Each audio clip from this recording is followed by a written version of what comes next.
नमस्कार दोस्तों, स्वागत है आपका बीएस नेगी की हमारी सीरीज़ में, जिसमें हम कंप्लीट बीएस नेगी कर रहे हैं और हमारा चैप्टर चल रहा है 43। कल वाले चैप्टर की अगर मैं बात करूं तो कल हमने देखा था उत्तराखंड के प्रमुख पर्यावरणविद और साहित्यकार, उससे पहले वाले में देखा था। लेकिन आज हम देखेंगे उत्तराखंड के राजनीतिज्ञ। तो चलिए स्टार्ट करते हैं यहाँ से। और इसके 5th एडिशन को लेकर आप लोगों के कमेंट आ रहे थे, तो 5th एडिशन वाला जो बीएस नेगी का है वो भी हम करेंगे, लेकिन पहले इसको कंप्लीट कर लेते हैं, ठीक है। उसके बाद जो एडवांस चीज़ होंगी वो तो हम करेंगे ही। सबसे पहले बात करेंगे बलदेव सिंह आर्य के बारे में। तो बलदेव सिंह आर्य कौन थे? वो थे सर्वाधिक समय तक विधायक व मंत्री परिषद पर रहने वाले व्यक्ति। राज्य के प्रथम व्यक्ति कौन थे जो सर्वाधिक समय पर मंत्री परिषद और विधायक रहे? तो कौन थे? बलदेव सिंह आर्य। आगे है मुरली मनोहर जोशी का संबंध। तो मुरली मनोहर जोशी का संबंध किससे है? अल्मोड़ा से है। और 1992 में भाजपा के राष्ट्रीय अध्यक्ष रहते हुए कश्मीर श्रीनगर में लाल चौक में झंडा इन्होंने फहराया था। कब फहराया था? 1992 में। आगे देखेंगे हेमवती नंदन बहुगुणा जी के बारे में। काफ़ी महत्वपूर्ण है ये वाला टॉपिक, क्योंकि हेमवती नंदन बहुगुणा जी के बारे में हमसे अक्सर प्रश्न पूछा जाता है। तो हेमवती नंदन बहुगुणा जी का जन्म होता है 1919 में। कहाँ होता है? 1919 में होता है बुगाड़ी गांव में होता है। तो कहाँ होता है? पौड़ी के बुगाड़ी गांव में होता है। और 1973 में उत्तर प्रदेश के मुख्यमंत्री बने थे। और 1973 में क्या हुए थे? उत्तर प्रदेश के मुख्यमंत्री बने थे, ठीक है। और 1919 में इनका जन्म हुआ था। आगे देखेंगे 1979 में इन्हें लोकतांत्रिक समाजवादी पार्टी का गठन किया था। लोकतांत्रिक समाजवादी पार्टी का गठन कब हुआ था? 1979 में। और किसने किया था? ये किया था हेमवती नंदन बहुगुणा ने, ठीक है। और 1984 में लोकसभा चुनाव अमिताभ बच्चन से हार गए थे। लोकसभा चुनाव अमिताभ बच्चन से ये हार गए थे। तो कब? 1984 में लोकसभा चुनाव अमिताभ बच्चन से ये हार गए थे। और बहुगुणा जी की आत्मकथा इंडियन नाइज होम। तो कौन सी है बहुगुणा जी की किताब? वो है इंडियन नाइज होम। और गढ़वाल का चंदन भी कहा जाता है, इन्हें गढ़वाल का चंदन भी कहा जाता है। इंडियन नाइज होम किसकी बुक है? ये है बहुगुणा जी की, हेमवती नंदन बहुगुणा जी की, ठीक है। इसके अलावा चंद्रभानु गुप्त ने इन्हें नटवर लाल की उपाधि दी है। नटवर लाल की उपाधि किसने दी है? चंद्रभानु गुप्त ने। इसके अलावा केंद्र सरकार ने वित्त मंत्री रहते बजट पेश नहीं कर पाए थे। तो केंद्र सरकार में वित्त मंत्री रहते बजट पेश नहीं कर पाए थे। कौन थे वो? हेमवती नंदन बहुगुणा जी। हेमवती नंदन बहुगुणा जी के बारे में एक बार फिर से रिकॉल कर लेते हैं। तो देखो 1919 में इनका जन्म होता है। उसके बाद 1973 में ये यूपी के मुख्यमंत्री बनते हैं, ठीक है।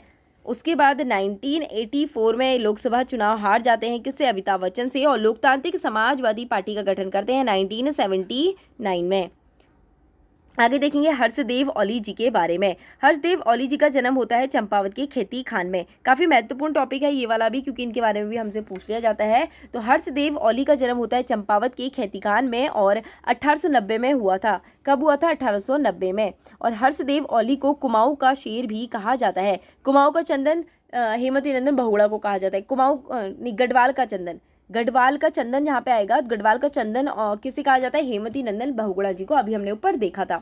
लेकिन कुमाऊं का शेर अगर कहा जाएगा तो किसे कहा जाता है? हर्षदेव औली को। अंग्रेज अधिकारी हर्षदेव को मुसोलिनी कहते थे। अंग्रेज अधिकारी हर्षदेव को क्या कहते थे? मुसोलिनी कहते थे। काफ़ी महत्वपूर्ण है, इस बारे में भी पूछा गया है। इसके अलावा कुली बेगार कुली उतार आंदोलन में उनका सक्रिय योगदान दिया। तो कुली बेगार कुली उतार और आंदोलन में उनका सक्रिय योगदान दिया। इसके अलावा हर्षदेव औली 1929 ईस्वी में लाहौर कांग्रेस सम्मेलन में कुमाऊं क्षेत्र का प्रतिनिधित्व किया और 1930 में जंगलात कानून के विरुद्ध सविनय अवज्ञा आंदोलन चलाया था। तो देखो क्या है, सबसे पहले इनका जन्म कब हुआ? 1890 में।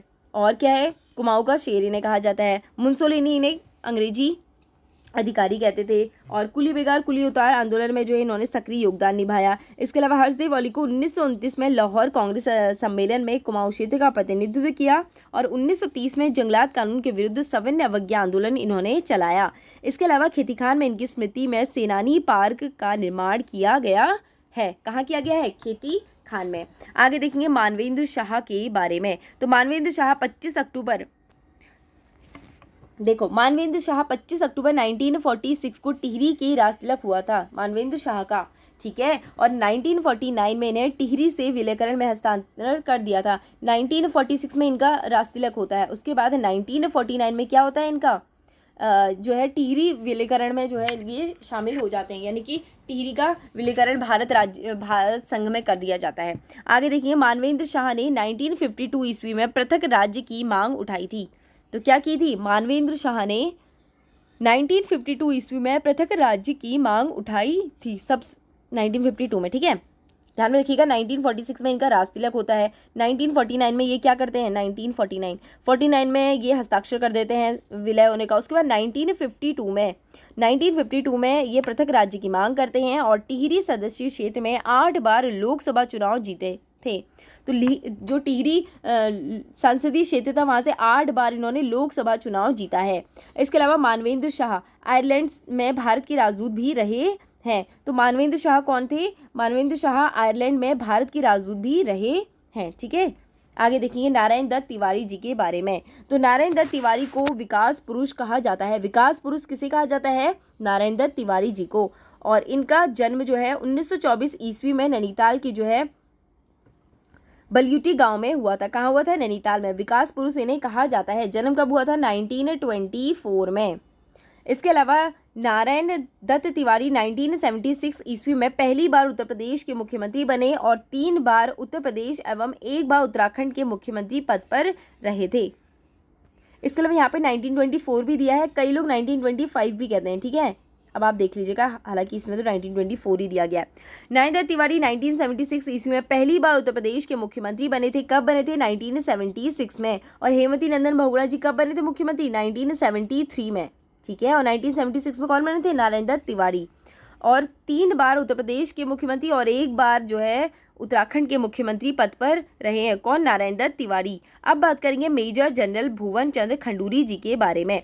तो भुवन चंद्र खंडूरी जी का जन्म कहाँ? देहरादून में हुआ था और पैतृक निवास कहाँ है? पौड़ी गढ़वाल में। और 1991 में पौड़ी गढ़वाल में लोकसभा सदस्य भी चुने गए थे।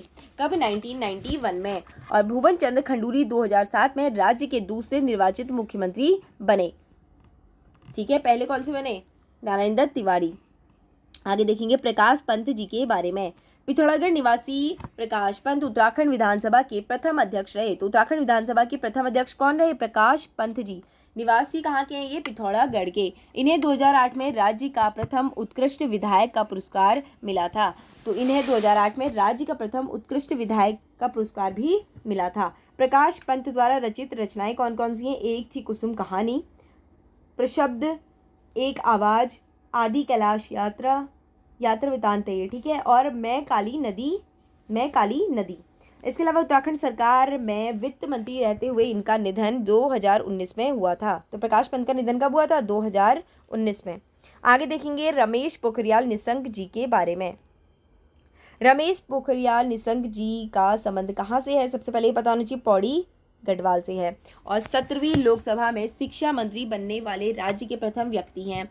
इसके अलावा रमेश पोखरियाल उत्तराखंड के 5वें मुख्यमंत्री रह चुके हैं। इसके अलावा निशंक जी का पहला कविता संग्रह कौन सा है? समर्पण। अन्य कविता संग्रह ए वतन तेरे लिए, मुझे विधाता बनना है और नवांकुर आदि। इसके अलावा है यहाँ पे निशंक जी कहानी संग्रह, भीड़ साक्षी है, एक और कहानी, बस एक ही इच्छा व रोशनी की एक किरण आदि। भीड़ साक्षी है, एक और कहानी, बस एक और ही इच्छा और रोशनी की एक किरण, ठीक है। ये इनकी क्या है? कहानी संग्रह, ठीक है। और निशंक जी के उपन्यास संग्रह मेजर निराला, और कौन सा है? पहाड़ से ऊंचा, बीरा, शिखरों का संघर्ष और अपना पराया। आगे निशंक द्वारा रचित अन्य रचनाएं कौन कौन सी है? प्रलय के बीच, मेरी गाथा मेरी व्याथा, सपने जो सोने न दें, सफलता के अचूक मंत्र व संसार कायरों के लिए नहीं आदि है, ठीक है। आगे देखिए भगत सिंह कोश्यारी जी के बारे में। कोश्यारी जी का मूल निवास बागेश्वर का चैताबगढ़ गांव है और कोश्यारी जी के राज्य के दूसरे मुख्यमंत्री एवं महाराष्ट्र राज्य के राज्यपाल भी बने। तो कोश्यारी जी राज्य के दूसरे मुख्यमंत्री और जो है क्या, महाराष्ट्र के राज्यपाल भी बने। और पिथौरागढ़ में पर्वती पीयूष नामक समाचार पत्र का संपादन भी किया इन्होंने। क्या किया था? पिथौरागढ़ में पर्वत पीयूष नामक समाचार पत्र का इन्होंने संपादन भी किया था। प्रकाशन ने, ठीक है। आगे देखेंगे योगी आदित्यनाथ। तो योगी आदित्यनाथ का जन्म पौड़ी जिले के यमकेश्वर ब्लॉक में पंचूर ग्राम में हुआ था। कहाँ हुआ था? पंचूर ग्राम में। और इनका मूल नाम क्या है? अजय सिंह बिष्ट। योगी आदित्यनाथ गोरखपुर के गोरखनाथ मंदिर में महंत राजनेता हैं। क्या है? मंदिर के महंत राजनेता हैं। देखो, योगी आदित्यनाथ गोरखपुर के गोरखनाथ मंदिर के महंत राजनेता हैं और वर्तमान 2022 में उत्तर प्रदेश के दोबारा मुख्यमंत्री बने। वर्तमान में भी यही है, ठीक है, 2022 से दोबारा से बने। इसके अलावा योगी जी ने हिंदू और युवा वाहिनी नामक समूह की स्थापना की। किसकी? हिंदू युवा वाहिनी।